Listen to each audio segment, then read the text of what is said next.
Bem-vinda, bem-vindo, bem-vinde a mais um Fórum Sindical, um programa da revista Fórum, em parceria com os sindicatos petroleiros Norte Fluminense. Boa noite, Suzy, Veranice, Maria Fortunato. Gente, vocês que estão aí, vocês não fujam, porque hoje a gente vai ter um deputado que acho que ele nunca veio na Fórum, eu pelo menos não conheço, e ele tem uma trajetória incrível, conhece muito, muito, muito de indústria naval.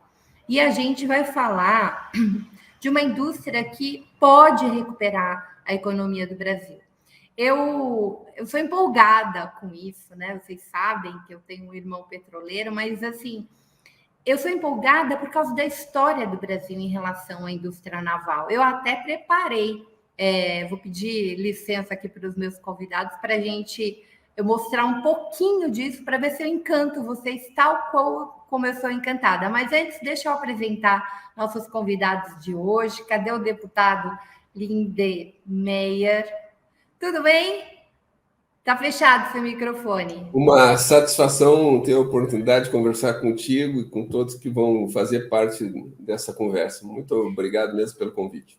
Eu é que agradeço, a sua trajetória é muito interessante. Olha, o deputado Alexandre está no primeiro mandato dele de deputado federal, mas ele já foi vereador, ele já foi prefeito, ele já foi deputado estadual, então ele tem uma carreira aí bastante interessante e manja muito do assunto que a gente vai falar hoje.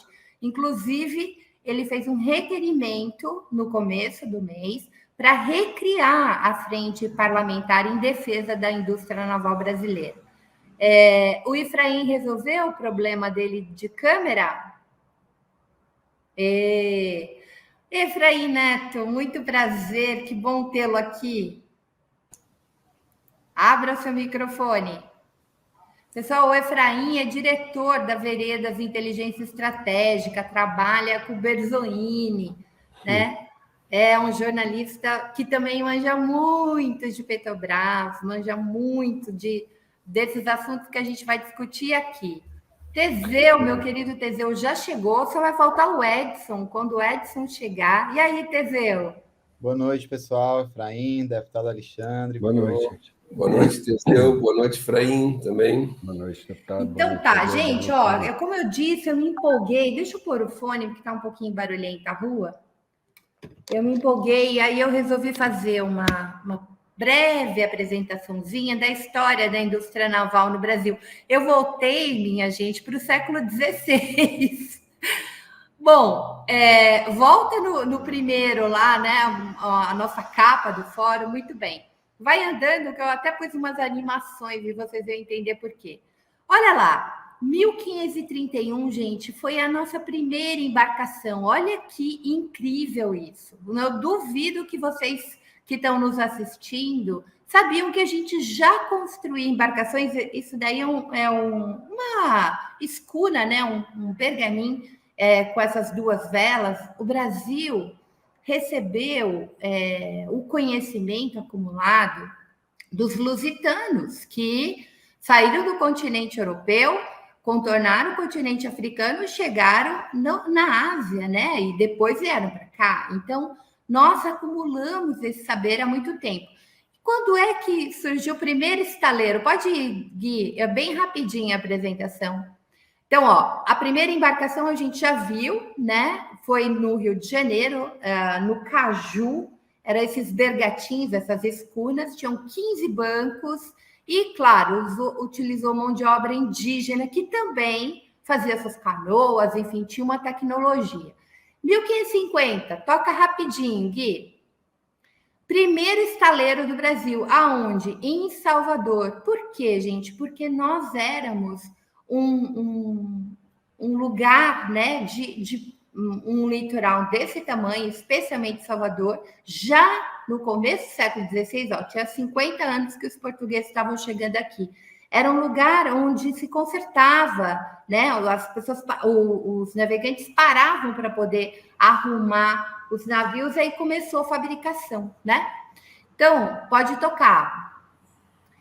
A gente construiu no século XVII, e isso é uma coisa que eu acho maravilhoso, o maior navio do mundo na época.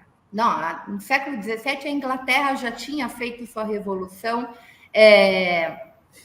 já começava a se organizar para ser uma potência marítima, mas a gente construiu, isso era falado no mundo todo. Tem livros sobre isso, o Ferrez fez um livro maravilhoso, tinha uma capela dourada dentro deste galeão, gente. 6 conveses, 180 canhões, capacidade para 4.000 caixas de açúcar com 680 quilos cada uma e uma tripulação de 3 a 4 mil homens. Olha o tamanho desse negócio que a gente construiu no século XVII. Toca, rapidão. Aí chega na Era Mauá. Eu despertei meu interesse pela indústria naval por causa do Visconde de Mauá. Eu acho que ele foi a primeira grande vítima, né, desse complexo de vira-lata que a elite brasileira tem, porque o Mauá, ele construiu, né, no estaleiro dele de Ponta de Areia, era uma coisa impressionante, gente. Até embarcação no século XIX que chegou no Pará era feito ali em Ponta de Areia. Um terço da frota naval brasileira utilizada na Guerra do Paraguai foi feito no estaleiro. Fazia embarcação de cabotagem, transporte de carga, navio de guerra, embarcação para a marinha. Era impressionante, mas assim, foi muito rápido porque ele sofreu uma concorrência muito desleal e o Mauá acabou falindo, mas é impressionante o que ele deixou de legado. Pode tocar. E aí a gente chega no século XX com Juscelino, né, que cria uma lei, a Lei do Fundo da Marinha Mercante. E ela tinha como objetivo prover recursos para a renovação e ampliação da recuperação da frota mercante, evitar a importação de navios, diminuir despesas com o afretamento de navio estrangeiro, assegurar a continuidade das encomendas de navio e estimular a exportação de embarcação. Lembra vocês alguma coisa? Esses objetivos? Tá lembrando vocês de algo? Daí sai do Juscelino, por incrível que pareça, a ditadura militar não parou, né? Essa tradição de construção de navios. Pode tocar, Gui. O primeiro navio lá com Juscelino, né, o Ponta de Areia, em homenagem, inclusive, ao estaleiro criado pelo Mauá, foi lançado ao mar em 1961. A gente pode dizer que em termos da indústria naval moderna, o Juscelino começa, né, essa construção. Pode tocar, Gui. A ditadura militar. A ditadura militar, gente, a gente construiu a primeira plataforma da Petrobras, a P1, né? Foi em 68. E tinha todo um plano a partir do governo Costa e Silva, porque eles tinham um desafio de investimento em infraestrutura, principalmente no setor energético e telecomunicações, mas não abandonou, né, a construção naval, o desenvolvimento do setor naval. Então, tinha o plano de emergência de construção naval de 69 a 70, depois de 71 a 74, de 74 a 80. Então, a gente aí, nesse período, ainda era o segundo maior produtor da indústria naval do planeta, tá? Pode tocar. Aí a gente chega, né, nesses anos tristes, horríveis, que foram os anos onde o neoliberalismo veio com tudo, né?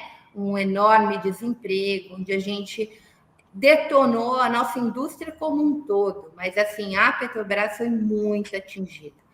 Para a gente sair desse horror que a gente entrou ao longo da década de 80 e 90, com o final, né, em 2001, com o naufrágio da P-36, vem o governo Lula. E aí começa uma recuperação dessa indústria incrível a partir da ideia do conteúdo local. Pode ir, Gui, rapidinho, porque eu quero ouvir meus convidados. Então, lá, 2003 a 2013, a gente pode dizer que foram os anos áureos da Petrobras e dessa cadeia toda, do petróleo e da construção civil, que a Lava Jato vai destruir, né? Ou tentar destruir. 2003, a Lei do Conteúdo Local, Programa de Modernização da Expansão da Frota Nacional de Petróleo, o PROMEF, que da Transpetro. 2006, a descoberta do pré-sal. É bom a gente recordar isso, faz muito pouco tempo. 2007, dentro do PAC, a indústria naval era setor estratégico, porque gera emprego decente, gera renda, gera desenvolvimento. 2009, a lei da partilha do pré-sal, que vocês se lembram bem, né? Os olhos de todo mundo cresceu. E aí eu coloquei aqui, o petroleiro que está aí, e os meus convidados sabem muito mais que eu, mas assim, a quantidade de navios que a Transpetro construiu foram, acho que mais de 15, né? Celso Furtado, em 2010, Sérgio Buarque de Holanda, Rômulo de Almeida, João Cândido, Zumbi dos Palmares, José de Alencar, Dragão do Mar, e depois vem a série das mulheres, que tem a Zélia Gattai, e tem é muito legal a gente ver, inclusive, dentro desse governo, a ideia de também trazer a história das pessoas que ajudaram a construir esse Brasil soberano. Então, eu queria mostrar, e acho que o Alexandre tem muito a nos dizer sobre isso. A partir de 2002, né, o final do governo FHC, a gente tinha na indústria naval, que estava quase falida, 3 mil empregos diretos. Em 7 anos, o Lula gerou 80 mil empregos diretos, chegou indireto, a gente chega a mais de 300 mil empregos. 18 novos estaleiros, 68% de aumento do volume de carga transportada com financiamento do Fundo da Marinha Mercante. Pode ir, Gui? Do golpe para cá, isso é uma loucura, gente. Quando eu vi esse dado, eu fiquei impressionada. Uma queda de 96% de investimentos na indústria naval. Ela saiu de 9,5 bilhões para 570 milhões. É um golpe, né? Um golpe na nossa economia, um golpe na nossa soberania. E aí, o dia mais feliz das nossas vidas, né? Eu coloquei esses dois, porque assim, né? Acho que a melhor definição foi do Flávio Dino, que usou uma citação bíblica, né? A Lava Jato, para mim, é o grande responsável, o maior crime de lesa pátria que a gente tem, e esses sujeitos precisam pagar. Porque assim, a gente sempre lembra do Lula, do sofrimento do Lula, da coisa baixa, né? Que esses procuradores e juízes envolvidos nessa grande organização criminosa fizeram com o Lula. Fizeram de tirar sarro do seu neto Arthur, que morreu, né? Aquele horror que é gente horrível. Mas aí, olha que castigo, gente.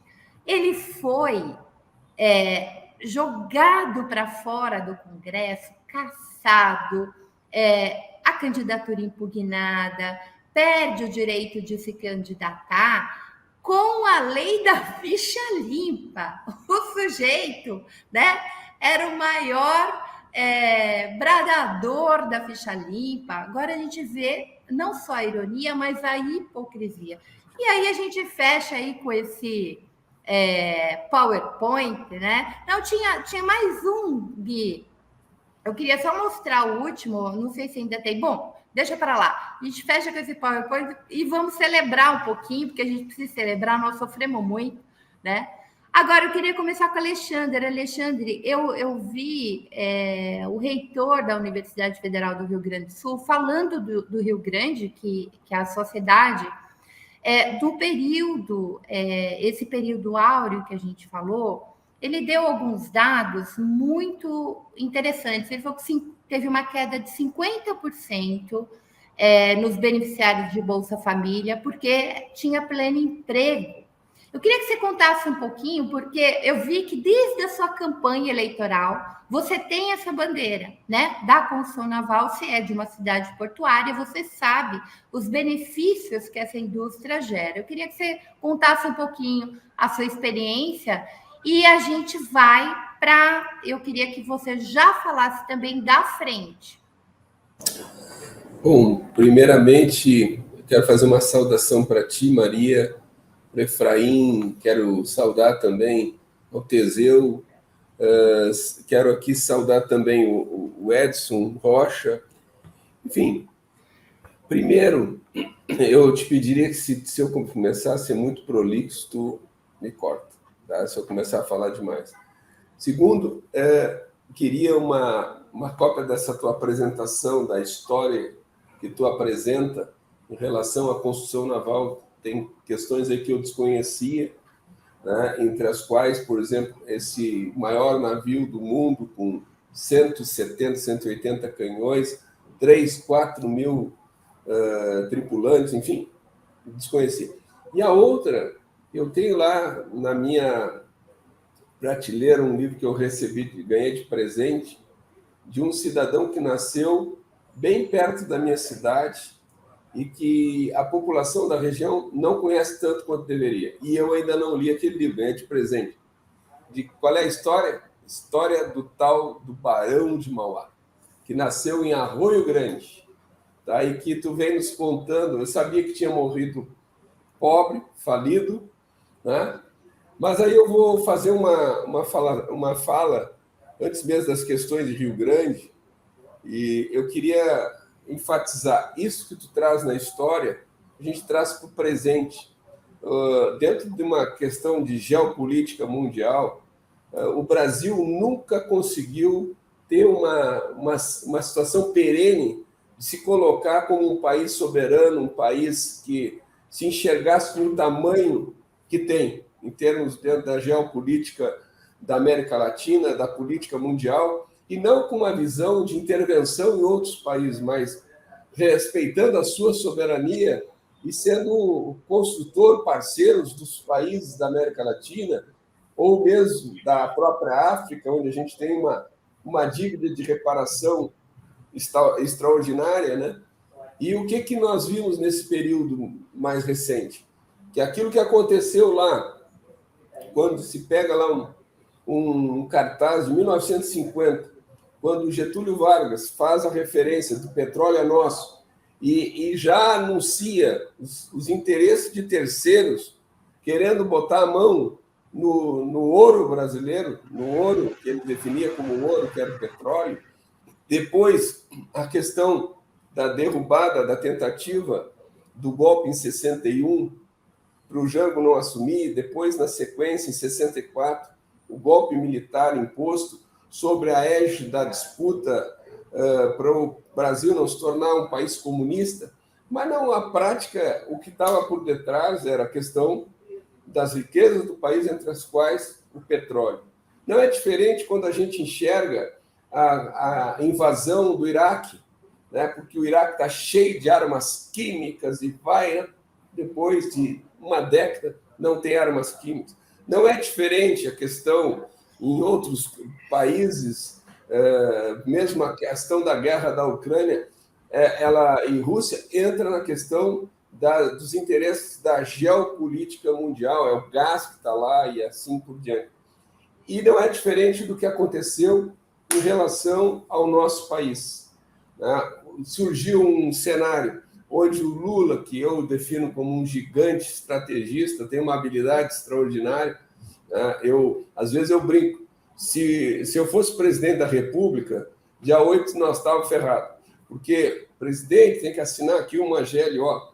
Tem que assinar, porque tomaram conta. Tá, onde é que eu assino? Seria um baita problema, né? Porque o Lula foi estratégico, ele enxergou que não dava para confiar em ninguém, nomeia um jornalista para tomar conta do cenário. E estava preparado ali um golpe em curso. E o que a gente viu nesse cenário da derrubada da presidenta Dilma, começa lá em 2013, 2014, da preparação desses cidadãos que a gente vê, Moro, Dallagnol, e não são só esses, né?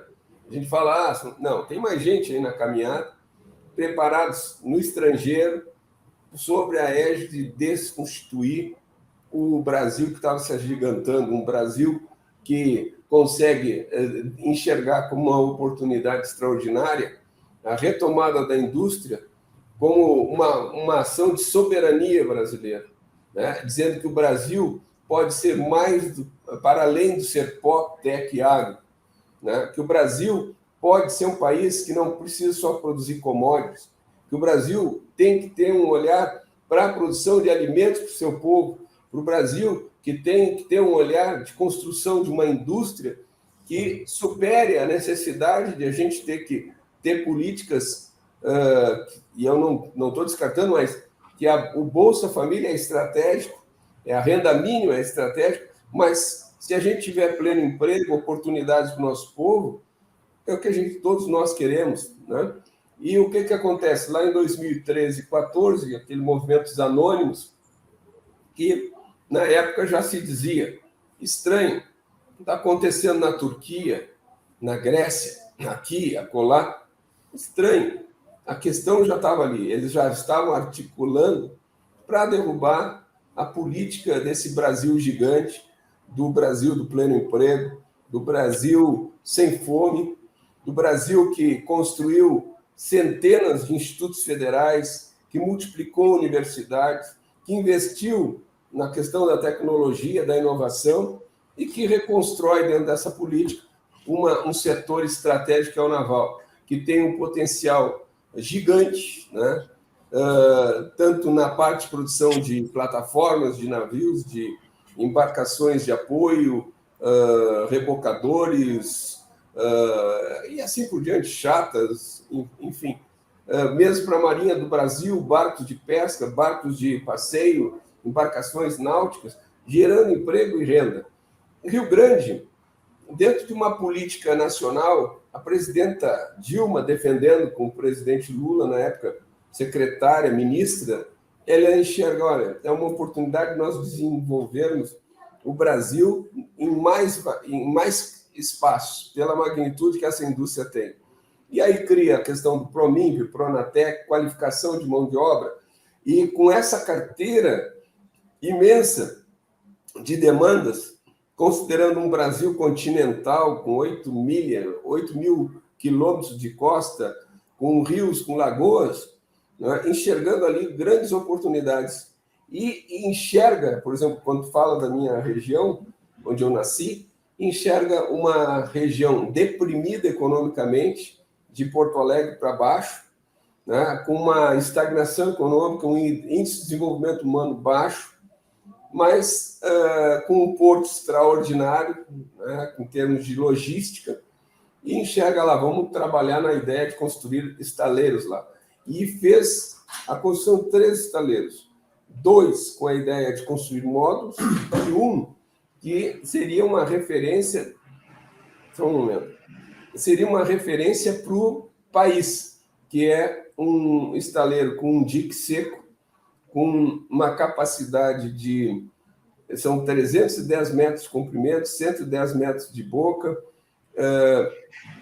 17 metros de profundidade, mais um pórtico de 2.000 toneladas, um outro pórtico de 600 toneladas, oficinas de primeira linha, e que precisavam um tempo de maturação.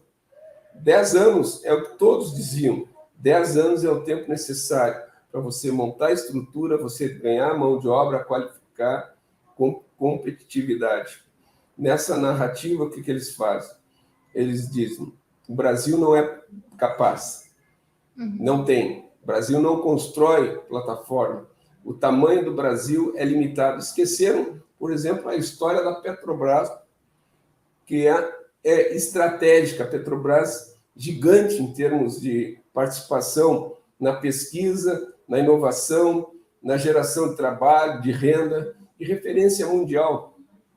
Né? Então, o que se faz nesse cenário?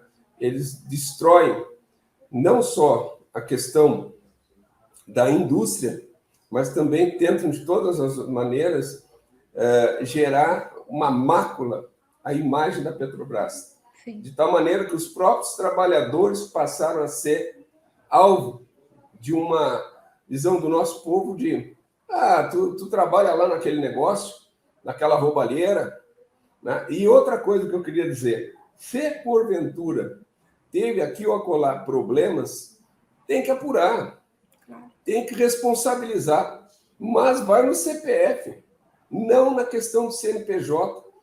Eles destruíram a indústria pesada brasileira, tentaram destruir de todas as maneiras a indústria naval. Esses números que foram apresentados... As duas grandes cadeias, né, Alexandre? A cadeia da construção civil e a cadeia do petróleo. a gente mergulha nessa crise econômica e poderia hoje estar num outro patamar. É impressionante. E só para encerrar, Maria, sim, senão eu falo demais, mas só para encerrar, os impactos na minha cidade foram muito significativos. Eu peguei 2 anos da presidenta Dilma, 2 anos do Temer, 4 anos do Bolsonaro. Então eu vi o cenário. E nós perdemos de uma cidade que ia dobrar de tamanho, que teve um investimento significativo na construção civil, que multiplicou investimentos em pavimentação, em infraestrutura, e que estava num curso. De uma hora para outra, você perde 90, 80 milhões no seu orçamento. Você gera, de uma hora para outra, dos 24 mil empregos diretos que nós tínhamos, nós fomos reduzindo. Em determinado momento, tem 7.500 e eles fazem uma demissão em massa. E hoje, o que nós temos lá é um grande estaleiro, um ativo extraordinário, fazendo reparos eventuais, né? Com uma possibilidade de gerar milhares de postos de trabalho e mais construção no país. A questão outra, que aquela balela, mas é mais barato produzir lá fora. Olha, é mais barato sim em determinadas situações. Agora, você ganhar competitividade, se a Petrobras tivesse trabalhado nessa lógica do mais barato, ela não tinha entrado na produção de petróleo em alto mar. Ela tinha continuado trabalhando em terra, porque ela não ia investir em pesquisa para ganhar escala, competitividade e extrair o petróleo do alto mar. E se tornou referência a partir daí e descobriu o pré-sal. E assim é no setor naval. Eu escutei, eu digo, volta e meia, às vezes eu canso o pessoal, mas eu digo porque não é uma fala minha, é a fala de um diretor de uma empresa estrangeira, que ele diz o seguinte, diz com outras maneiras, sabe, porque é japonês. Ele diz assim, agora que a gente construiu esse baita estaleiro, a mão de obra está qualificada, vocês estão com uma mão de obra muito boa, e agora vocês dizem que a gente tem que voltar a produzir no Japão? Não dá para entender. E ele diz mais ali, é mais barato produzir no Japão ou na China? Aí eu disse para ele, olha, é mais barato produzir no Japão. E ele, por que tu acha? Claro, porque se custa mais barato numericamente na China, o que tu investe na China fica na China, o que tu investe no teu país fica no teu país e volta como imposto, como renda, como economia e dignidade para o povo, em vez de estar um monte de gente qualificada ou desempregada, né? Então, são essas as questões que nos desafiam nesse momento. Agora, nós temos que fazer um grande debate com o povo que está lá fora. Sim. Porque senão, se nós não tivermos geração de consciência de que atrás daquilo que parece ser, existem interesses, como diria o velho Brizola, os interesses, e assim está a questão da Eletrobras e outras tantas coisas, se a gente não tiver essa clareza, daqui a nada, como um castelo de cartas, de novo, surge um sítio de Atibaia, surge um apartamento de 85 metros quadrados, um dito triplex, surge uma pedalada fiscal e o povo vai na carona de um discurso desse, ou de palavras-chave soltas ao vento. Família. Alexandre, então, muito obrigado. Tá? É que eu quero puxar isso, que eu acho que a indústria, na forma como a gente chegou, e aí eu quero trazer o Edson, que é da CNM, da Confederação Nacional dos Metalúrgicos, a indústria no Brasil, especialmente a indústria pesada, essa indústria maior, ela não, em nenhum caso, foi desenvolvido sem grande investimento estatal. Nenhum caso. Não existe na história brasileira nenhuma indústria, né? Depois ela é privatizada, depois vem, como você disse, demora 10 anos para o estaleiro começar a funcionar. Uma siderúrgica demora 30, 40 anos, uma Petrobras mais ainda. Petróleo é uma economia de longo prazo, né? E aí vem esse discurso, eu já vi aqui o pessoal falando, os prejuízos da Petrobras. Que prejuízo? Se a Petrobras vem distribuindo para acionistas lucros milionários, da onde que vocês tiraram o prejuízo, gente? Pelo amor de Deus, parem de acreditar em Dallagnol. Isso é uma bobageira, né? A Petrobras, a grande questão é derrubar a Dilma e prender o Lula para levar o nosso pré-sal. É este o projeto. Então, assim, em primeiro lugar, partam daí. O Lula estava no meio do caminho e a Dilma estava no meio do caminho, porque tinha um projeto nacionalista de desenvolvimento. Alexandre e Edson, eu vou começar com vocês, depois eu boto o Efraim na roda, que vai ajudar a gente aqui na bancada, e o Teseu também. Eu queria que vocês falassem um pouco a partir da frente, né, que vai ser lançada, o Alexandre fez o requerimento, ela vai ser, na verdade, relançada, porque ela já existia. A gente está num novo patamar tecnológico, a gente tem que desenvolver ciência e tecnologia e a educação, como a Alexandre estava falando, as escolas técnicas, as universidades. Nós precisamos dar um salto, né, e reindustrializar o Brasil num outro patamar, porque senão a gente vai voltar a ser colônia, gente. A gente é uma colônia digital, só virou agro total, né? E o Brasil tem porte, tamanho, riqueza e capacidade para tomar seu lugar no mundo, né? Ser um player no mundo. Foi por isso que ele foi tão atacado.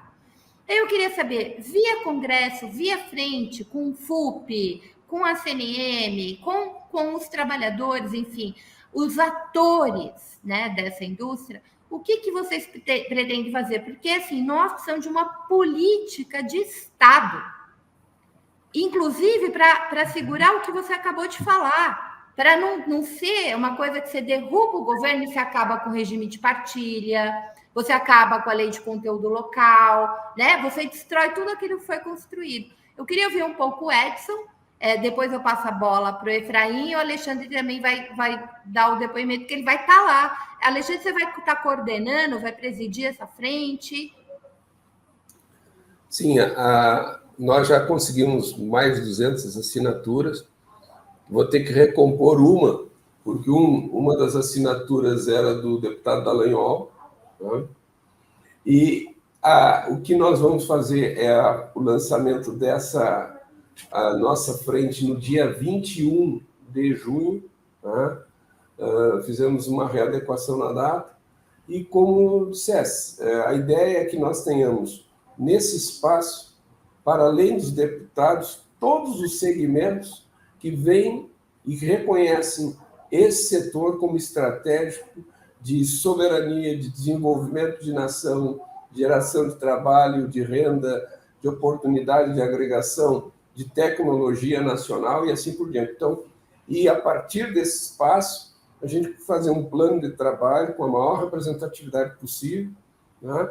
No sentido de que nós juntos possamos fazer um impulsionamento, força junto também ao governo, para que essas políticas de defesa desse setor estratégico ele possa ser efetivado. Acho que tem que rever, por exemplo, a questão da BR do Mar, que atenta contra a soberania nacional também. E dentro dessa composição da frente, nós tomamos a cautela, em termos de deputados, de termos a representação dos mais variados partidos, dos mais variados estados, onde tem setor naval, e também defendendo que a gente possa estar região por região, fazendo audiências públicas, debatendo com a sociedade, debatendo com os setores, porque, do nosso ponto de vista, é uma alternativa de nós acumularmos força, consciência, para ter a força necessária para não os ventos tentando mudar para um lado e a gente vê o cartel de cartas ruindo de novo. Então, é por aí que a gente vai. Desculpe se eu falei demais, tá? Não, deixa eu trazer o Edson para a conversa.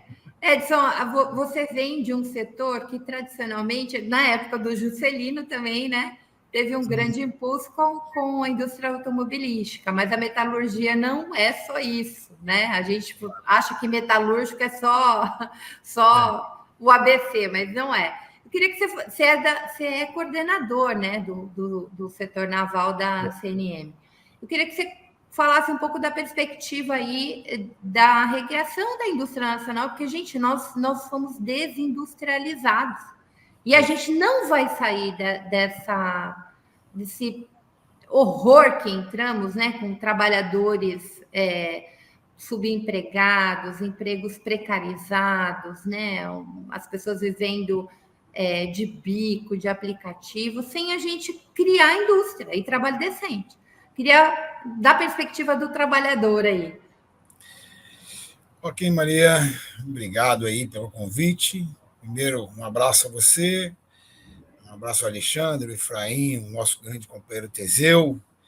Teseu, que, mesmo um presidente do Norte Fluminense, né, tenho que elencar isso aqui, ajudou a segurar o meu sindicato em Niterói. Se não fosse os petroleiros de Macaé, o sindicato dos metalúrgicos de Niterói teria fechado. Então, esse agradecimento desse cara... Edson, só para você saber a importância desse cara aí, o Fórum Sindical existe por causa dos petroleiros. É isso. Fórum Sindical é a iniciativa, gente, é o único programa na mídia progressista que trata de questões do mundo do trabalho. Aqui a gente fala da organização trabalhadora, a gente fala de questões pertinentes à classe trabalhadora, sem medo de ser feliz, e a gente espera formar mais gente que entenda isso, né, e amplie essa consciência, mas é graças ao Teseu que esse programa existe. Existe. Então, não vamos personificar também, não, pessoal. É o sindicato, a iniciativa coletiva, a nossa federação, a FUP. É isso. É o trabalho do coletivo. Mas alguns tomam a decisão, né, a iniciativa de ir lá ver o que está acontecendo. E só pode ajudar aquele que vai lá ver o que está acontecendo e você foi lá. Por isso que eu estou fazendo tomando essa iniciativa de gratidão a você, é gratidão mesmo. Né? Então, bom, companheiros, boa noite a todos que estão nos assistindo. Né? Primeiro, Maria, parabéns pela sua apresentação, tá? Muito legal, tá muito legal mesmo. Eu quero uma cópia assim também. Mandarei. Bom, gente, mas dizer para vocês que a Confederação Nacional dos Metalúrgicos, né, ela não está imbuída tão somente. É claro que a indústria naval é de ponta e talvez seja que nesse momento merece, vamos assim, uma consideração por ser talvez de velocidade, de condições de velocidade de retomar, talvez mais rápido do que as outras. Mas a CNM como um todo está imbuída, né, e é meta da gente de lutar pela reindustrialização do país. Né? Primeiro porque, há um tempo atrás, não muito distante, nós estamos fazendo 30% do PIB. Hoje a gente não chega a 10%. Então, é muito difícil, né, você ver a quantidade de desempregados. Quando a gente fala da indústria naval, a gente vê a quantidade de desempregados que tem, assim, é absurdo. Eu moro, por exemplo, no município de São Gonçalo, sou funcionário do estaleiro Mauá, no Rio de Janeiro, esse que você tanto falou. Né? E só para lembrar de mais uma coisa, o estaleiro Mauá também no Uruguai, aqui vizinho, vizinho, né, do Rio Grande do Sul, né, e que tem um busto, inclusive, do Mauá lá, quando naquela época ele foi colocado para fora do país. Então, enfim, se a gente falar de história aqui, a gente vai ficar, talvez, a noite toda falando de história e saudosismo. O que a gente precisa agora, nesse momento, não é, por exemplo, o que fez um diretor da Petrobras, né, há alguns dias atrás, na segunda-feira, que a gente acorda numa segunda-feira com uma matéria daquela que é para arrasar o brasileiro, né? Para dizer brasileiro, nós somos do bandido, da mosca que estava do bandido e a coisa desse tipo. Né? Então, nós tomamos corremos, a FUP correu. Só para esclarecer as pessoas, o novo diretor de inovação tecnológica da Petrobras, e daí depois eu quero que o Teseu também fale sobre isso, vai completamente contra o grupo do governo de transição de Minas e Energia, que a FUP faz parte, que é o desenvolvimento do conteúdo local.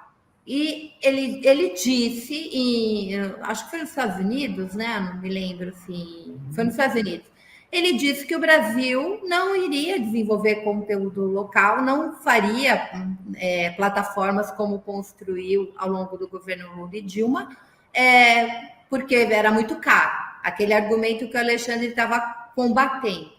Então, só para... Depois o Teseu disse que fim vai ter esse diretor, porque, pelo amor de Deus, quem é ele para dizer isso? Isso é uma política de governo, ele não pode falar o que tem que ser feito ou não tem Uma que ser pessoa feito. manda. É como se uma pessoa mandasse em tudo, né? A democracia foi jogada no lixo, né? Ou seja, a composição de uma diretoria inteira é só ele que manda. Então, eu acho que precisa expulsar o presidente. Bom, então, É minha rede que está ruim ou é todos dele? desapareceram aqui. Tá travando para mim também. Edson, é que a Não sei, sua tá rede travando aqui ficou também. ruim. Sua rede ficou ruim, a gente perdeu o que você falou por último.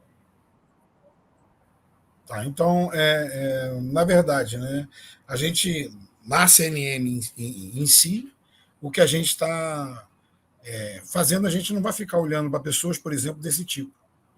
Né? Primeiro que a gente está imbuído em construir uma política de Estado, não uma política de governo que pode ruir a qualquer momento, como o próprio Alexandre aí falou. Então, o que a gente está construindo nesse exato momento, primeiro, a CNM, né, junto com o Sindicato dos Engenheiros, nós tomamos a iniciativa de construir um grupo e partimos para as várias regiões do Brasil, né, juntos, né, aí entrou o FUP e vários outros sindicatos do Brasil inteiro, né, ou seja, nós reunimos todo aquele grupo de trabalhadores, a princípio, que estão envolvidos com a indústria naval, e fomos descobrir o que está acontecendo e como está, de posição estava em cada região do Brasil.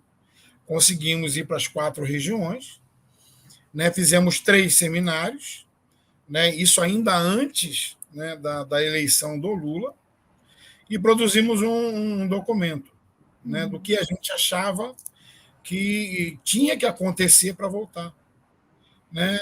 É lógico, ninguém fala que, por exemplo, na Noruega tem um estado. A Noruega pega os royalties de petróleo dela e investe na Noruega. Né? 70% fica lá. Né? O que ela produz de know-how, ela não vende para o mundo. Aí aqui no Brasil, bastou um golpe. Primeiro que é o seguinte, né? A primeira mulher presidente desse país. Um golpe. Quando você fala, inclusive, dos navios, né, que vem a série das mulheres, o golpe é tão ruim na Dilma que só saiu o navio com uma das mulheres. A Zélia Gattai, né? As outras 3 estão paradas no cais lá até hoje, sem terminar.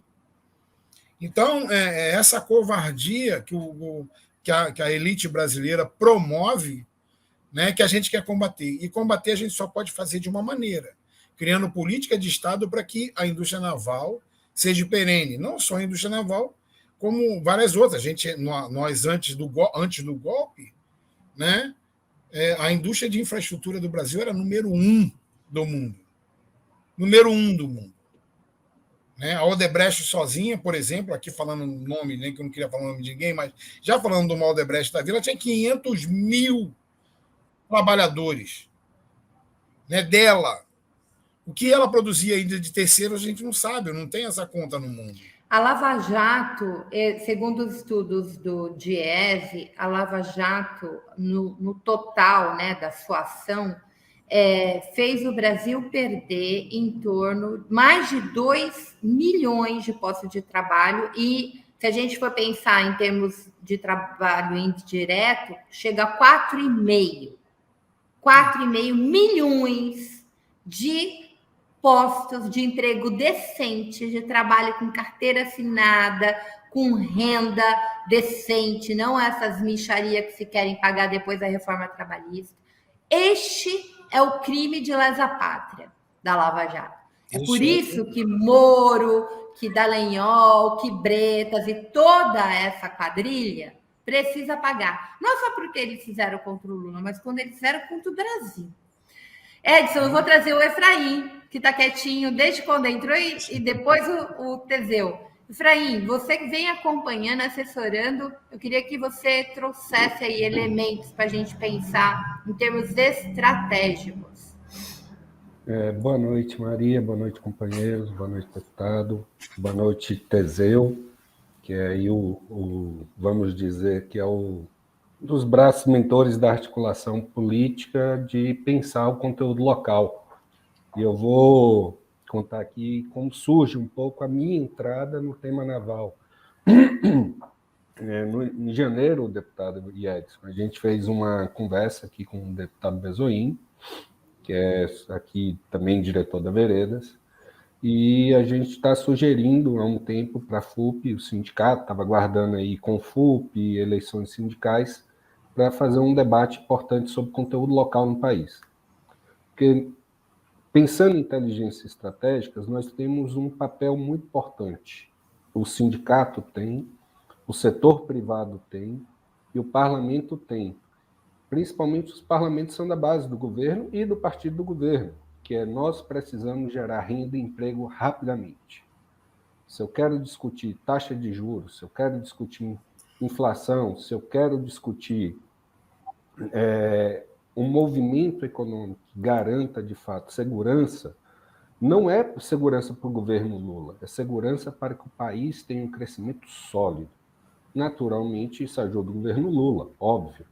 E, naturalmente, por todos nós aqui estarmos alinhados, sermos base, ter apoiado a campanha, trabalhado, isso sim é um princípio nosso. Então, a partir dessa sugestão, Teseu virou para mim e falou: você tem como direcionar as energias aí e acompanhar a indústria naval? E eu falei: acredito que sim, eu tenho alguns contatos na Marinha, do qual o nosso deputado Alexandre conhece bastante gente, acompanha esse tema também junto com eles. Eu fui fazer uma conversa com a Marinha sobre o arcabouço legal de cobertura da área naval no país.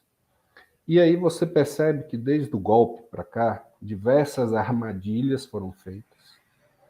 E não só as armadilhas feitas, como as pressões que existiam já no governo Dilma para que a gente não usasse o principal fundo que a gente tem para desenvolver a indústria naval, que é o Fundo de Marinha Mercante, que, graças ao governo Bolsonaro, ele pode ser retirado uma grande parte para gerar superávit. Então, quando você tinha aqueles dados mentirosos, econômicos, que davam, está tendo crescimento, tudo, claro, é como se você tivesse uma geladeira que antes alimentava 6 pessoas, agora se alimenta 2, corta o dinheiro, corta o plano de saúde, corta a escola, vai sobrar dinheiro e esse dinheiro você dá para o banco. Foi isso que o Bolsonaro fez.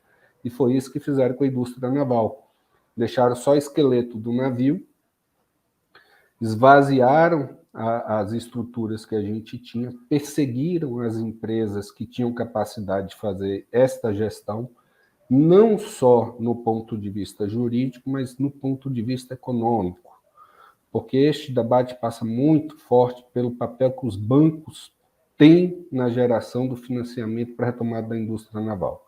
Não é só da indústria naval, mas como indústria como um todo, mas o tema aqui hoje é naval. Então, o que é que a gente tem feito?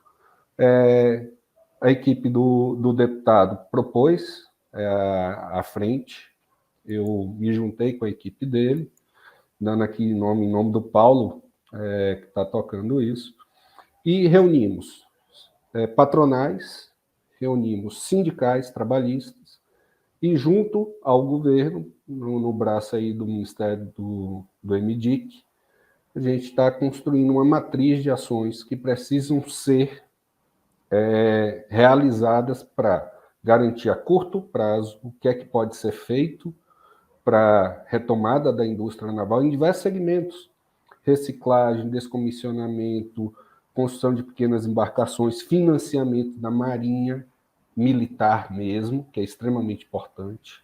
A gente tem algumas experiências importantes, por exemplo, embarcação escolar que se utiliza em Garapé foi financiado pela FNDE e produzida pela Marinha Brasileira. Uhum. Então, eu não tenho uma visão, aí é uma visão particular minha, de que a gente tem que separar instituições do Estado como se elas fossem instituições partidárias. A Marinha é do Brasil, a Marinha não é do Bolsonaro, não é do comandante da Marinha, mas é Marinha do Brasil. Então, a Marinha tem um papel fundamental nisso, o Edson sabe disso, o Edson acompanha esses fóruns, dialogam. O setor industrial privado tem feito isso a partir de algumas iniciativas como o Cluster Naval, que existe no Rio de Janeiro, vai ser feito agora no Rio Grande do Norte. Então, tudo isso eu quero dizer o seguinte: há conhecimento universitário, há conhecimento científico e há conhecimento prático. Qual é o nosso papel daqui para frente e por que é importante olhar para Petrobras nesse começo? E para 2 bancos públicos que eu coloco aqui também na mesa. Petrobras, porque ela tem dinheiro em caixa. Sim. E ela, a partir de uma diretriz política, ela pode, no dia seguinte, começar, no mínimo, a fazer descomissionamento no país. No mínimo. Eu acho que ela tem um papel muito maior do que esse. Um prédio vizinho à Petrobras é um banco público, que é o BNDES. BNDES. E o BNDES gere quase 90% do fundo da Marinha Mercante.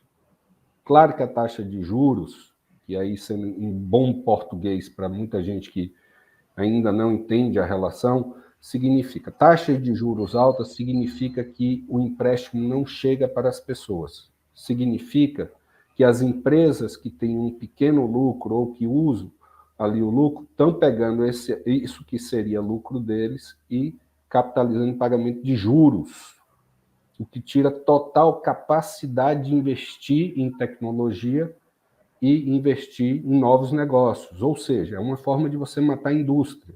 Então, sendo direto, é muito por esses interesses ainda do golpe que muita gente não aceita reduzir os juros. Então, o que é que está sendo feito de forma objetiva? Para até eu passar para o Teseu, que aí a gente vai para a política sindical, que é muito importante. Em parceria com o gabinete do deputado, levantando os projetos de lei que impactam o setor, em parceria com o sindicato, com a FUP e com a CNM, e em diálogo com o governo, monitorando atos do legislativos que precisam ser revistos, do executivo que precisam ser revistos, normas, ações, de NR para a questão trabalhista, até outras ações e decretos que foram tomadas, que a gente tem que revogar, porque senão não anda. E temos que fazer qualificadamente uma avaliação daquilo que foi aprovado, como o deputado colocou, a BR do Mar. A BR do Mar não pode ser aquilo. O que é? Você tem uma embarcação e traz 2 de fora, ainda recebe um grande incentivo e a indústria nacional não tem. E, para isso, a gente tem algumas ideias, que é articular um coletivo nacional de trabalho, reconstruir um arcabouço institucional que dê segurança, no mínimo, do ciclo de vida das embarcações, aí, de 25 a 40 anos, utilizar o poder real das estatais, tanto dos bancos públicos para financiar, mas principalmente da Transpetro, da Petrobras, para comprar equipamento e exigir que isso seja. E numa conversa que eu tive com o diretor de material da Marinha, o almirante Bétega, que é quem compra o material para fazer as embarcações, eu fiquei um pouco assustado quando eu soube que há 20 anos a gente construía fragatas no Brasil e hoje a gente não constrói. E para fazer manutenção é caríssimo. A Marinha faz, manutenção faz até de empresa privada para ganhar um caixa a mais, mas não é a essência deles. A essência deles é fazer navio de guerra, e eles têm capacidade de fazer isso, e eles têm uma empresa, que pode ser uma Embraer, uma Egeprom pode ser uma Embraer no futuro, de construir embarcações no país inteiro, ajudar embarcações pesqueiras no Rio Grande do Norte, pode ajudar embarcações pesqueiras no sul do país. Eles têm capacidade, ou seja, conhecimento técnico existe no país. Existe no Santa Catarina, na universidade, existe no Rio Grande do Sul. Nós temos plantas muito modernas de estaleiros que têm hoje capacidade de imediatamente receber a embarcação, fazer a reciclagem dela, encaminhar, inclusive, com uma coisa que a gente não colocou em pauta, e eu acho que não tem que colocar, inclusive fazendo sequestro de carbono, gerando lucros de outras formas, se a gente quer discutir a economia do futuro. O que é que eu quero dizer para vocês? Desenvolver indústria, e aí é o que chama de planejamento estratégico, custa mais caro. Turquia, há 20 anos atrás, não construía nada, hoje ela constrói helicópteros com motor turco, constrói embarcação com motor turco. A muitos anos atrás, a Coreia do Sul começou com um conteúdo local de 7%, hoje é 70%. Ninguém aqui está virando para a Petrobras, para o diretor lá, que eu prefiro nem citar o nome, batendo na porta dele dizendo tem que ser 100% nacional. Ninguém disse isso. O que foi dito foi precisa-se fazer algo que permita mobilizar renda no país. E nós temos capacidade. Tem que atualizar uma lista ou outra, tem que melhorar uma KNAI ou outra, mas isso tem que funcionar para poder fazer. Agora, sim, a empresa pública vai pagar mais caro por isso, porque se existe tecnologia hoje em qualquer país do mundo, alguém pagou mais caro primeiro. Isso, o custo é diluído na escala, ela não é diluído em uma ou duas embarcações. Sempre que você for fazer uma ou duas, é caro. Agora, a gente tem estaleiro no Brasil que faz manutenção de embarcação chinesa de alta tecnologia, com nenhum defeito. Não é verdade, Edson? Nós temos aqui estaleiro que faz manutenção de embarcações americanas. A gente tem estaleiro que faz manutenção de embarcação no mundo inteiro com nível de qualidade altíssimo. Ou seja, a pessoa... Isso vem desde o século XVI. Desde Salvador. Só para você ter uma ideia, no século passado, agora não muito distante, 2 embarcações feitas no Brasil e 2 feitas na Alemanha. A do Brasil deu de 10-0 na da Alemanha, inclusive em condições de navegação. Sim. E aí, nós temos uma coisa aqui, Edson, que só tem no Brasil, o brasileiro. O brasileiro. Para mim, é a melhor mão de obra do mundo. Olha, gente, eu quero trazer o Teseu, porque o Teseu vai começar. Eu quero que o Teseu fale um pouco dessa fala desastrada. E aí a gente volta para o Alexandre. Eu acho que você tem pergunta também para o Alexandre, não tem, Teseu? Eu tenho, Fro. Enquanto os companheiros falavam aqui, foi me rememorando uma série. Boa noite, todo mundo. Minha filha vai só precisar pegar a roupa dela aqui, mas ela não vai fazer igual a esposa do Marcos Mion, que passou sem roupa atrás do Boixá. Mas brincadeira à parte, eu vou começar, Fro, na verdade, falando de coisa boa. O fim do PPI, né? Não tinha como eu não falar. Ah, é verdade. É tanta coisa acontecendo. É porque o Dallagnol, eu até escrevi sobre isso, né? Cai o preço do gás, cai o preço do petróleo, do combustível, do diesel, cai o preço da gasolina e cai o Dallagnol, né? Dallagnol. Então não podia deixar de comemorar isso, né? Sim. E o Edson é assim, o Edson eu passo 1 ano sem ver ele, às vezes 1 ano e meio, 2 anos, mas quando a gente se vê, a irmandade tá feita e a gente sempre vai estar um do lado do outro para defender um ao outro. Então o Edson é irmãozão. O Efraim nem se fala, o deputado Alexandre eu estou tendo o prazer de conhecer virtualmente hoje aqui, naturalmente já tinha ouvido falar, enfim, conhecia das redes e tudo mais.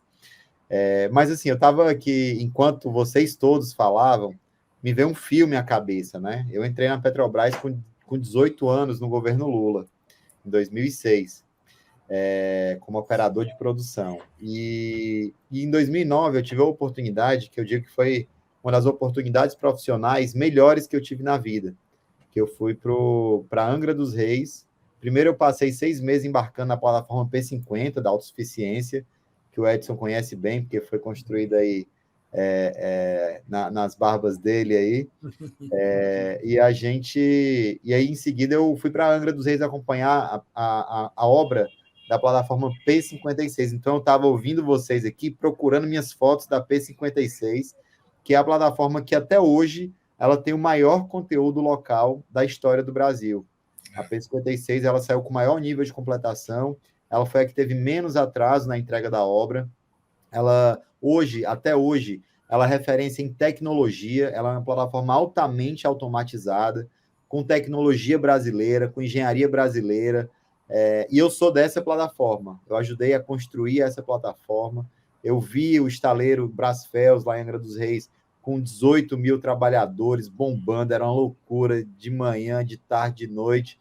A gente estava lá, final de semana, trabalhando, acompanhando, partindo com vários gringos também, que trouxeram equipamentos de fora, que a gente não produzia aqui no Brasil, mas que trouxeram os equipamentos e a plataforma foi montada aqui. A P56 ela tem quase 80% de conteúdo nacional. É uma coisa assim linda de se ver. A P56 eu tenho muito orgulho dessa plataforma e tive a oportunidade de participar da inauguração dela com o presidente Lula e a presidenta Dilma. E do lado da P56 estava a P57 naquele momento.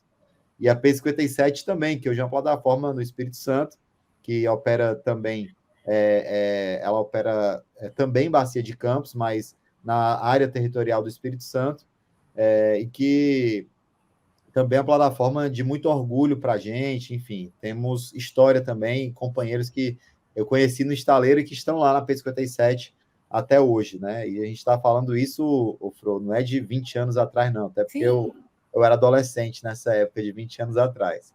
A gente está falando de 10 anos, de 12 anos atrás, né? Então, foi tudo muito rápido. Os caras, eles montaram um esquema, assim, de destruição da indústria nacional absurdo e foram extremamente competentes naquilo que eles tinham a missão de fazer, que era destruir a nossa indústria. Muito competentes. O Moro, o Dallagnol, toda a Rede Globo, a gente tem que falar, a Rede Globo tem sim seu grande tijolo nessa construção, assim como os demais canais da mídia. A gente fala Globo como um simbolismo que a Globo tem, né? De defender o capital, de defender os interesses dos americanos e de toda a vira-latice que a Rede Globo tem. Eu vou passar para o Gui aí, enquanto os companheiros vão falando em seguida, algumas fotos para mostrar, fotos com o Lula, fotos com a Dilma, com o diretor Estrela. Eu nem lembrava que eu tinha essa foto, eu até mandei no zap aqui para ele agora. Diretor, o senhor não tinha meu zap nessa época, não, mas agora o senhor tem. Eu brinquei com ele aqui, diretor Estrela, e mandei uma foto minha com ele, com Gabriele, enfim, companheiros da FUP, que na época estavam no comando da FUP, né? Então foi bom ir revendo e rememorando tudo isso. E hoje a gente está com essa missão, né, de ajudar a reconstruir a indústria naval.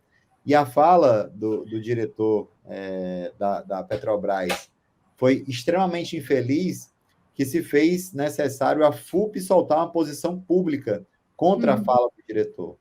A gente sabe das dificuldades que estão postas, né, Edson? A gente sabe que foi tudo sucateado, a gente sabe que não vai ser fácil remontar, o Alexandre também, né? Apesar do estaleiro lá do Rio Grande, que passou lá, a P55 foi construída lá, a P62, eu acho que tem uma parte da obra também que foi feita lá no Rio Grande.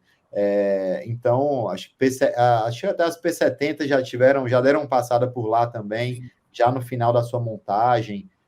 Então, a gente sabe da importância que tem esses estaleiros, mas que hoje eles estão com uma boa parte, e assim, a grande maioria dos estaleiros, eles estão com seus equipamentos inoperantes. Sim. Você vai ter que fazer uma grande manutenção, recuperar e comprar novos equipamentos para boa parte das obras. Então, a missão é muito árdua. A gente teve até uma reunião com o ministro Alckmin, há uns 2 meses atrás, né, em Brasília, para falar sobre isso, né? A gente sugeriu até um grupo interministerial, porque a reconstrução da indústria naval ela mexe com vários ministérios. Minas Energia, o da indústria, tecnologia, da educação, né? Porque a gente vai ter que requalificar a nossa mão de obra, que é qualificada. Então, o pessoal tá igual os equipamentos, tá todo mundo enferrujado, porque passaram muito tempo tendo que trabalhar de iFood, de Uber. Você olha o Rio de Janeiro, a quantidade que tinha, porque o Rio de Janeiro nasceu com a indústria naval, né? E se desenvolveu.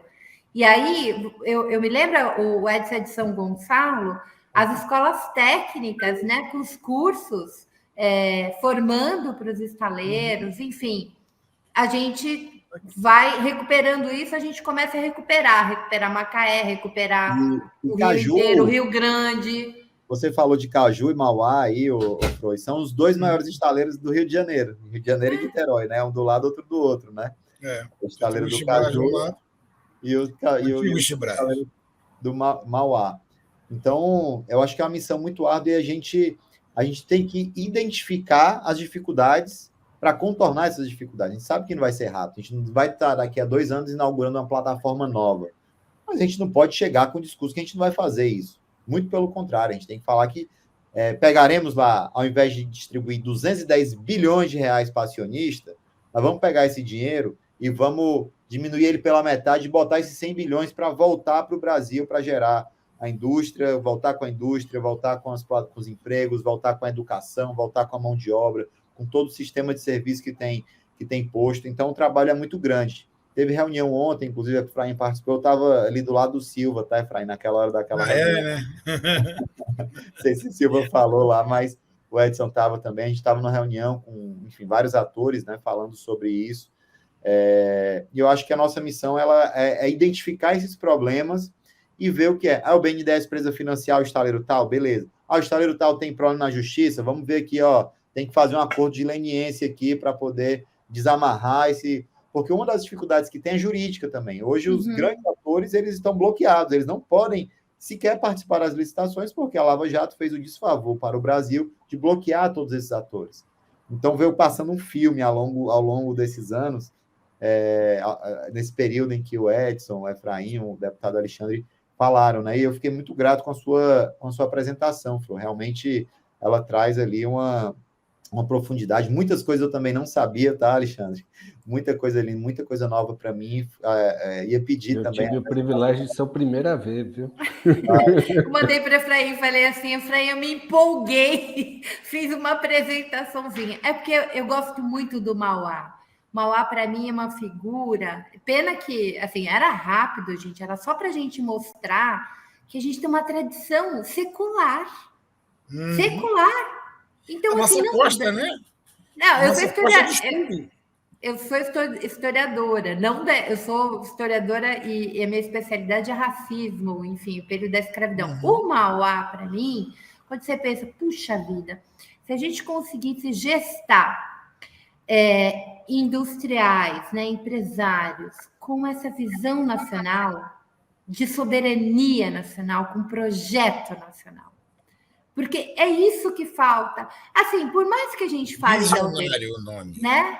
Quando a gente fala da Odebrecht, gente, pode falar o que quiser, mas eles tinham uma visão nacional. A Odebrecht estava, eu fui para o continente africano, a Odebrecht estava na África, estava estava em tudo quanto era lugar. É por isso que foi alvo.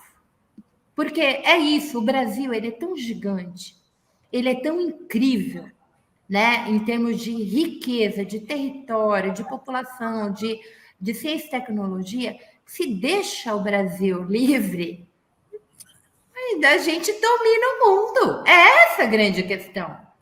É essa a grande questão, minha gente. Então, a gente domina, se com todos os ataques que a gente recebe, com essa elite vira-lata que a gente tem, né, financista, que só quer especular, a gente ainda faz essas coisas, a gente ainda construiu o que a gente construiu. Imagina se a gente tivesse um pouco de paz para tocar. Ô, Teseu, pergunta para Alexandre, e aí eu quero... A gente está indo para os 20 minutos finais, eu quero ainda o Efraim, o Edson e o Alexandre, que quando vocês forem falar o recadinho final de vocês, ajudem na mobilização, turma. Porque cada um tem olhar. Eu já vi gente pedindo para você mudar, Alexandre, a data do lançamento da frente. Mas é junho, a pessoa escreveu maio, acho que ela errou. E como a gente faz para mobilizar? Porque aqui a gente já trouxe até a neta do Monteiro Lobato. Porque aqui a gente tenta recuperar, que as pessoas entendo a importância da cadeia do petróleo, a importância da Petrobras para o Brasil e para a nossa soberania. Então, esse espaço aqui é um espaço que a gente tenta educar também, tenta fazer uma formação política, que os brasileiros, né, saiam por aí disputando isso, porque é nosso. Desculpa, Teseu. Não, Alexandre, aí, assim, para ser mais objetivo, a pergunta é assim, como é que estão os trabalhos? Eu acho que um dos desafios que a gente tem hoje é exatamente esse de organizar, né? E foi a proposta que a gente fez ali com a Alckmin, naturalmente. Você pega uma estrutura como a Petrobras, ela vai ter ali todo um aparato gigantesco para poder tá vendo quais são os problemas. Aí você pega a Transpetro, é outro aparato gigantesco, e quando você começa a distribuir em todos esses setores, tanto das empresas nacionais, como dos estaleiros, dos sindicatos, que têm informações importantes, né? As confederações, as federações, eu acho que a minha pergunta é, como é que você está pensando aí, quanto deputado que vai coordenar essa frente parlamentar, como é que a gente pode ajudar a organizar, né? A gente tem uma iniciativa aqui, como o Edson disse, dos sindicatos, as federações, as confederações, mas eu acho que a gente propôs isso para o Alckmin à época, confesso que diante de tantas demandas que a gente tem tido, isso acabou se perdendo um pouco, a gente ficou em contato lá com o secretário executivo, mas como é que a gente pode aí ajudar para afunilar e organizar essa frente que ela não pode ser parlamentar, né? Ela tem que ser parlamentar, ministerial, sindical, industrial e empresarial, acho que é toda uma missão do Brasil, né? Bom, antes de responder, Teseu, eu queria fazer ênfase. A proposta do lançamento da frente era para o dia 30, mas considerando também a mobilização da FUP, nós acabamos fazendo um remanejo, dialogando com os demais, passando para o dia 20. Entendemos que é importante a participação da FUP nesse lançamento. A outra coisa que eu acho que é importante a gente enfatizar, que às vezes a gente fala muito estaleiro, a indústria naval não é só do estaleiro. A indústria naval é uma cadeia de fornecedores de bens que às vezes está a centenas de quilômetros do estaleiro. Então a gente fala aí 25%, 30% fica no estaleiro, o resto, por exemplo, o setor metal mecânico do Rio Grande do Sul é forte, é o segundo setor, se eu não me engano, do país, estou perdendo para São Paulo. Muita coisa produzida na Serra, Marau, Caxias e outros tantos lugares. No Paraná, e assim por diante. Então, a gente fala em 80 mil trabalhadores diretos, a gente pensa que na época tinha em torno de 400 mil trabalhadores envolvidos, 450 mil envolvidos na indústria naval. Né? Com relação à questão da frente, essa frente parlamentar na sua composição, então, suas presidentes, vice-presidentes, coisa e tal, nós, como eu disse, a gente procurou fazer uma representatividade dos mais variados matizes políticos, onde nós temos regiões com estaleiros, né? Mas a ideia é que dentro do plano de trabalho a gente possa efetivamente ter dentro desse coletivo, para além das audiências públicas regionais, que a gente possa ter dentro desse coletivo esse acúmulo de conhecimento que as entidades têm para a gente poder construir propostas de que tamanho de conteúdo local que a gente quer. E aí, como vocês fizeram referência, ao contrário do que o diretor disse, e aliás, menciono que ele coordenou o projeto do replicante da 66 lá em Rio Grande e que está operando, né? Ao contrário, a Marinha do Brasil em Santa Catarina articulou dentro da construção das fragatas toda uma linha de fornecedores, levantamento de todos os fornecedores nacionais para poder... e isso tem que ser feito em todos os lugares, em todo o país, dentro de uma visão de gradativamente a gente, como acho que foi tu que mencionou, sair dos 7% para ir alcançando, galgando maior participação nacional. E voltando ainda aí nós vamos ter que discutir se é o caso de voltar com políticas como os arranjos produtivos locais, que era também uma das políticas que vinham tentando ser implementadas naquele período. Então, objetivamente, essa proposta essa equação do desdobramento da frente, né, eu quero dizer de forma muito direta, é algo que tem que ser construído de forma coletiva, dentro de um plano de trabalho, com a coparticipação dos mais variados segmentos, né, para que a gente possa, hipoteticamente, eu digo, olha, um grupo de trabalho para discutir, por exemplo, BR do Mar, se for o caso, dentro desse projeto. Outro grupo de trabalho, o que a gente tem que mudar na questão da legislação, Vamos discutir a questão do conteúdo local, né?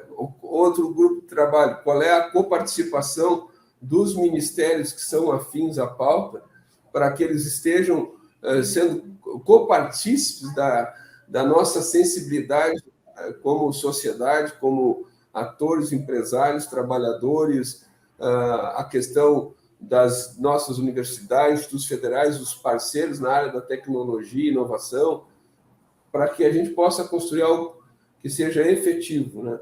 Para que essa frente parlamentar ela seja, para além de um lançamento, ela se transforme num grande instrumento para que, em curto espaço de tempo, a gente possa retomar esse setor que é tão importante para o país.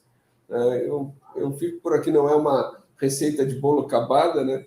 Mas eu estou externando algumas coisas que a gente está pensando, e como, acho que foi o Teseu, não, foi o Efraim que falou, aquele coletivo que vem se reunindo já vem montando as estratégias, as propostas de como encaminhar também a partir desse desdobramento da frente. Muito bem. Vou passar para o Edson, a gente já está indo para os nossos minutos finais, e depois o Efraim. Bom, gente, é sempre um prazer, né? Falar de indústria naval, para mim, é sempre um prazer, porque foi nela que eu obtive, né? Tudo que eu tenho na minha vida foi obtido com emprego na indústria naval. Primeiro que na minha época, que talvez daqui dessa banca aqui talvez seja o mais velho, né? Então, só para ter uma ideia, eu entro na indústria naval em 1978 com 18 anos. Então, quer dizer, naquela época entrar numa universidade não era fácil. A gente passava até para a universidade no Seis Gran Rio, mas não conseguia fazer a faculdade porque eu trabalhava, morria de fome, né? Porque aí ia para pagar a faculdade, o salário seria para pagar a faculdade. Então, gente, eu acho que o que a gente tem para frente agora, na verdade, é isso, não olhar muito para trás, né? É tudo isso que o Alexandre falou, né? A gente tem que ver primeiro que a indústria naval não é uma indústria só de... Alguns falam indústria naval de montar navio. Realmente é uma empresa montadora. Mas o aço do casco a gente fabrica. O casco da embarcação é fabricado no Brasil desde o minério. Que o minério vira aço e o aço vira o casco do navio minimamente. Tem ainda no Brasil equipamentos que são fabricados no Brasil, vários deles. Eu estava comentando hoje de manhã numa conversa que tem propostas, inclusive, da gente fazer conteúdo local por tipo de embarcação. Eu concordo, eu acho que é bom. Eu acho que é uma ótima ideia, né? Porque o tipo de embarcação tem embarcação.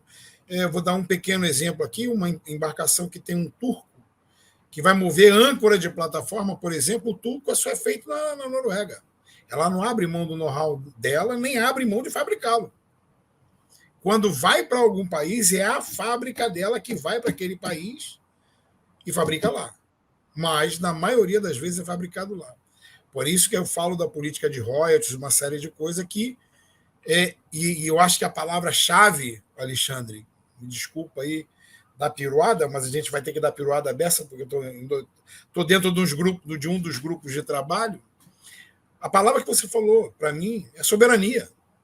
Sim. O que tem que se colocar na indústria naval brasileira, na indústria brasileira, é a ideia de soberania. Porque não existe economia. Como o cara faz agora essa BR do Mar, por exemplo, né, e diz que a gente tem que competir com lá fora. Espera aí, a gente transporta aqui dentro, produto daqui de dentro, tudo daqui de dentro vai competir com lá fora o quê? Que economista é esse? É aquele economista, para mim, que tenta provar que 2 mais 2, dependendo do linguajar dele, chega a 5.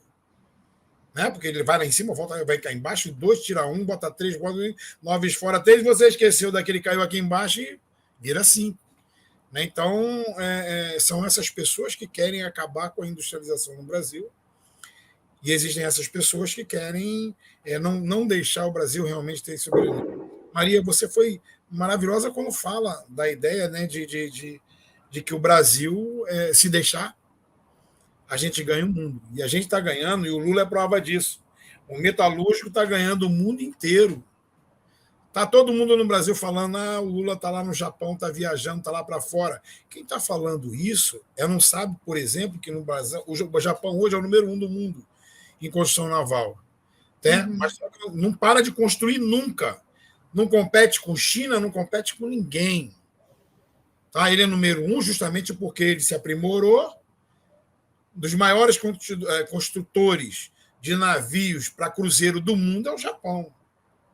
Navios de guerra não deixa o japonês da construção naval sem emprego. Né? E os navios especiais, para transporte especiais no mundo, é o Japão que constrói. Né, que China? A China está lá fazendo porque é o que sobrou para ela e utilizam a ideia da mão de obra barata, do sem imposto, do caramba, mas a China vai vir para cá. E eu acho que se a gente conseguir fazer realmente, e aí, Teseu, você pode muito bem falar melhor do que eu, na questão do Comperj, por exemplo, se deixasse o consórcio com a China, hoje a gente está produzindo produto para L'Oréal, para shampoo de mulher, para batom, para um monte de coisa aqui no Rio de Janeiro, aqui no Brasil, aqui dentro do Brasil. Mas fazem questão de acabar com isso, de não deixar o Brasil realmente crescer e não deixar o país virar número 1 do mundo. Né? Por pouco a gente já foi a 4ª economia, já no passado bom. Né? Hoje estamos caminhando de volta para lá, porque jogaram a gente para 14º. Com tudo isso que faz. E, gente, nós acabamos, a Confederação Nacional dos Metalúrgicos acabou de fazer o congresso dela e eleger a nova direção.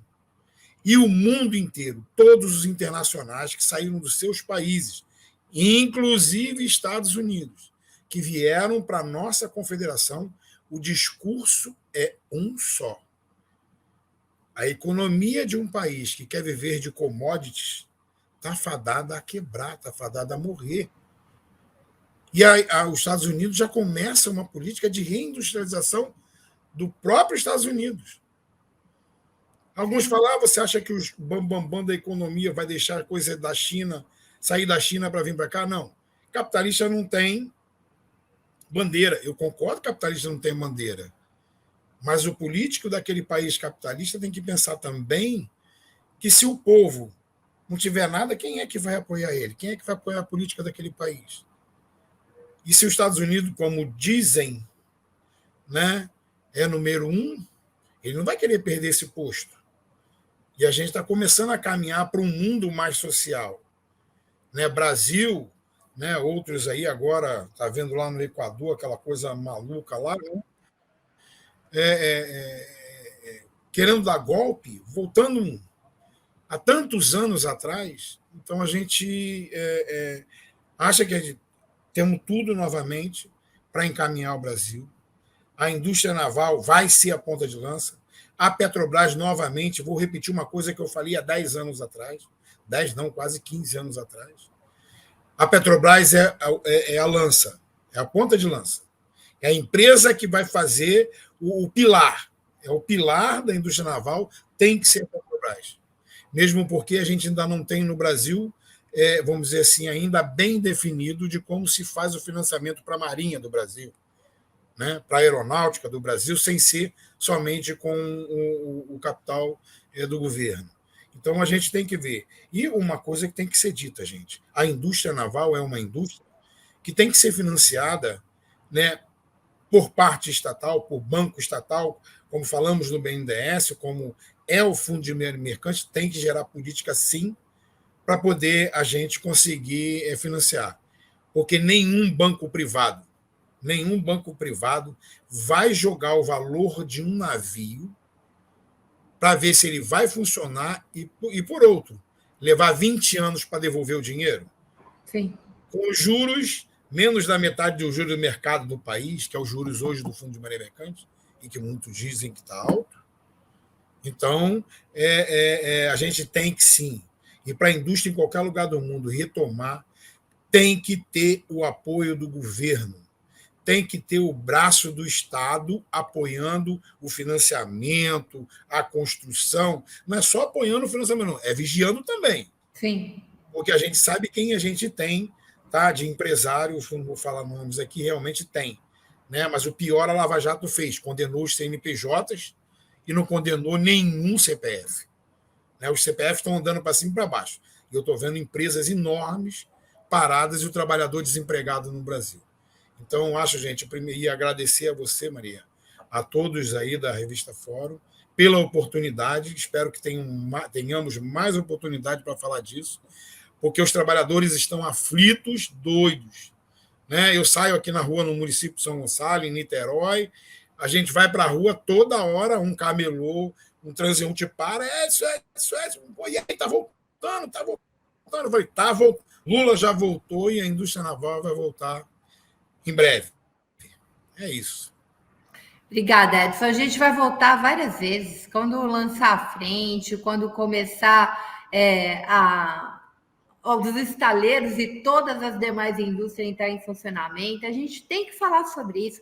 Porque, assim, a gente tem um desconhecimento muito grande do que a gente faz, né? É uma quantidade enorme. O que o Efraim trouxe de dados. Sim, o brasileiro precisa saber que a gente produz isso, o que você falou, né, sobre o navio brasileiro, o navio. Eu saio para caminhar, eu moro na ponta da praia em Santos. Aqui é bem perto do porto, né? Onde eles estão fazendo, estão se aproximando para chegar. Aqueles cargueiros, gente. Assim, eu vou andando até chegar no mar, parece que tem uma cidade andando. É uma coisa muito impressionante. Assim, um dia desse eu contei as fileiras de container, devia ter mais ou menos uns 14 edifícios, desses de 3, 4 andares, deslizando no mar. Você fala, gente, a gente faz isso. É um negócio muito incrível. A gente tem que ter orgulho de ter a tecnologia e desenvolver isso, né? Eu fico sempre brincando, eu falo, nossa, esse monstrão no mar não afunda, empuxo, densidade, força, mas assim, é um espetáculo muito incrível você olhar e falar, a gente faz, isso aqui é nosso, a gente constrói isso. E isso pode trazer, de novo, dignidade para o trabalhador brasileiro. Eu acho que é isso que a gente tem que bater na tecla, né? Nós temos que trazer emprego decente, produzindo com uma indústria de qualidade, né? E trazendo de novo renda para o povo brasileiro que está sofrendo tanto. Teseu e Efraim vai ter. Vou falar mais uma coisa, Maria. Você já viu um lançamento de uma carreira longitudinal? Não. Você nunca viu um lançamento de navio, né? Eu vou te convidar para ir ao primeiro. Me convide. Se você não chorar, eu pago a cerveja depois. Me convide, eu quero ir. Eu quero ir, porque eu sou cientista, eu sou caiçara. Estou voltando agora para a minha cidade, eu tenho essa relação com o mar, né? Essa relação muito incrível, assim, a gente não sabe explicar, é cultural. E aí eu fico vendo esses monstrengos passando, eu falo, gente, eu paro a minha caminhada e fico assim, contemplando. Teseu? Para completar, ela tem um irmão chamado Carlos Caetano, que é petroleiro, tá, pessoal? Para quem não sabia, a Fro é irmã de petroleiro. Eu sou. Que trabalha lá na refinaria, na RPBC, lá em Cubatão. Eu vou pedir para o Gui botar umas fotos aí, pessoal. Eu vou encerrar aqui, vou ser rápido. Eu achei e mandei para o Guilherme aqui as fotos aqui no Zap, né? Isso aí foi na inauguração da P57. Essa que está do lado aqui, do lado direito desse guindaste amarelo. Do lado esquerdo já é outra, é a P56, que tem esse outro flare, né? Que é esse queimador aí, maior. Passa aí, Gui, por favor. Aí foi também lá no dia, olha o tanto de cabecinha aí, os bonezinhos brancos que tem na inauguração começa. Passa aí, Gui. Aí já a nossa bandeira do Brasil, lá no alto do flare, do queimador. Pode passar, Gui. Eu e o diretor Estrela nem lembrava que eu tinha essa foto, eu fui procurar as fotos aqui. Eu era... Olha que novinho! Eu e o diretor, pode passar, Gui. lá nos bastidores. Lá. Aqui é a P56, a melhor da Bacia de Campos até hoje. Ela foi inaugurada uns 6, 7 meses depois da P57.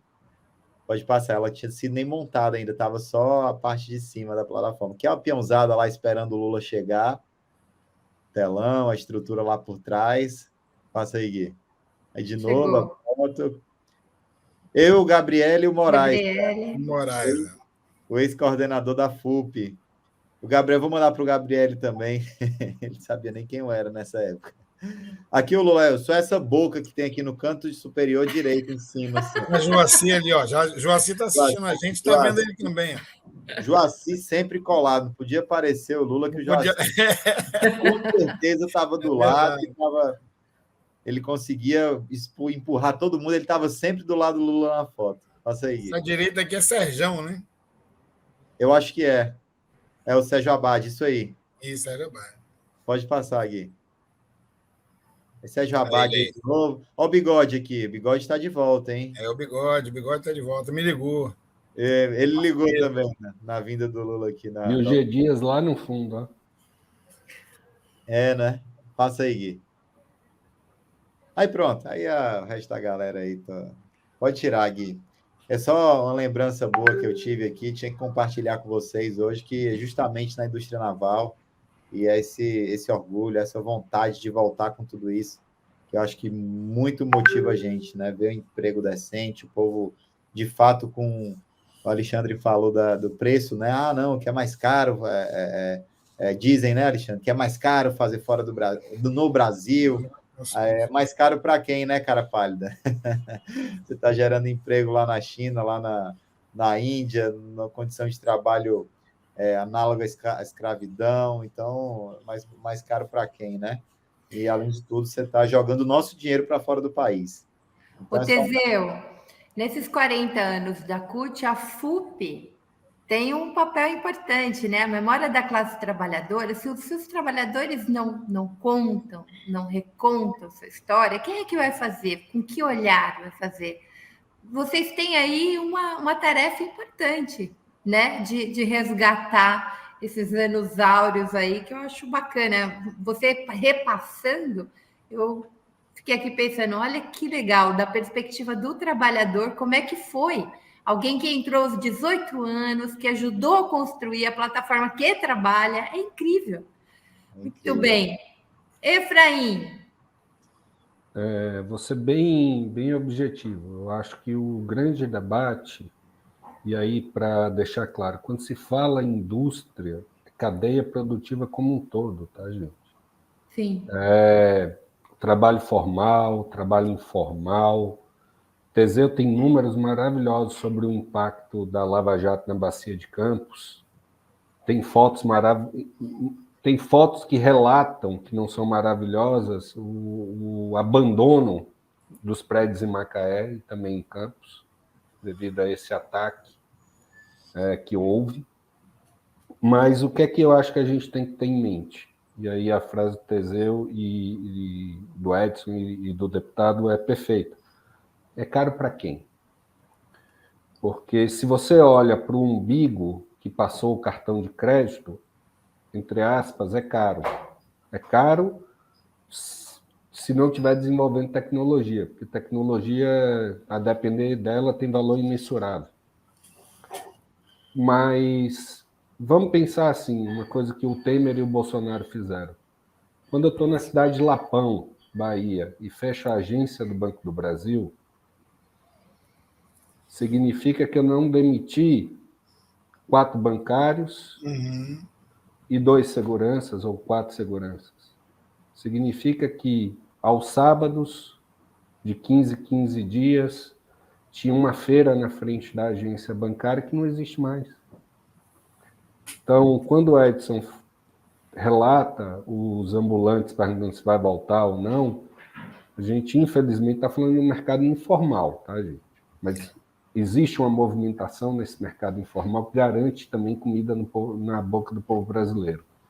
E no mercado formal, você tem uma garantia de 3 coisas que são essenciais e que a China fez muito bem, que é parceria com a universidade, registro de patentes próprias e geração de riqueza a partir de um elemento da soberania nacional.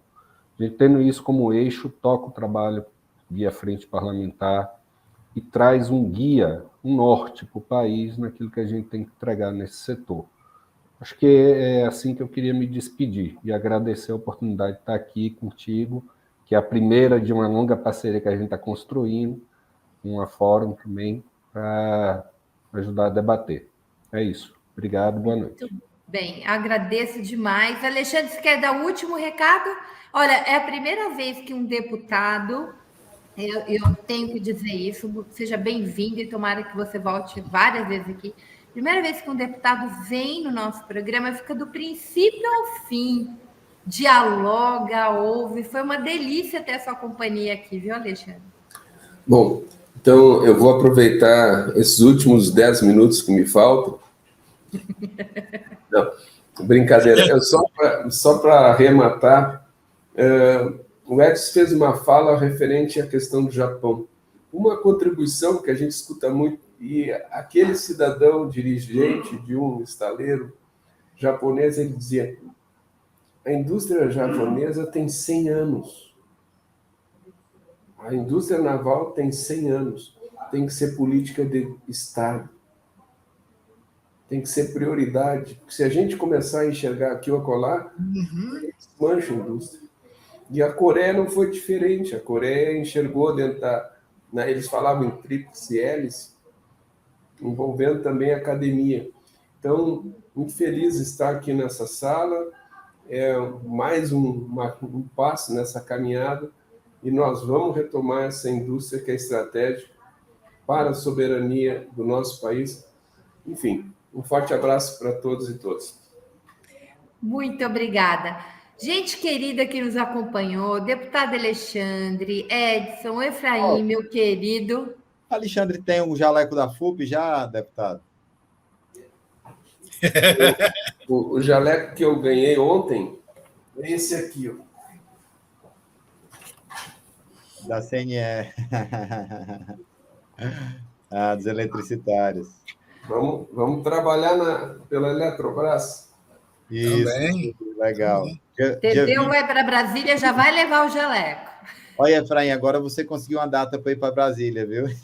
Só para encerrar, Teseu, da próxima vez eu vou também separar minhas fotos lá do nosso estaleiro, tem muita coisa.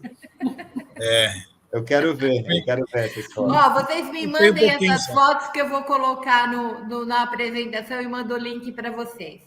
Gente querida, a Sinara já deve estar na boca aí do Brocol para começar. Eu quero agradecer ao Alexandre e convidá-lo mais vezes. Efraim, quero você mais vezes aqui. Edson, foi um prazer enorme. A gente vai voltar a conversar. Teseu, que bom que você voltou para o Fórum Sindical, que você tinha me abandonado. E todo mundo que nos acompanha até agora, muita gente falando, foi massa, parabéns, muito bem, tá todo mundo bem feliz com o programa, aprenderam bastante coisa, eu também aprendi bastante coisa, e é para isso que o Fórum Sindical existe, para a gente aprender e para a gente defender o Brasil e defender o Brasil para os brasileiros, para a classe trabalhadora. Beijo imenso, gente, até quinta-feira que vem.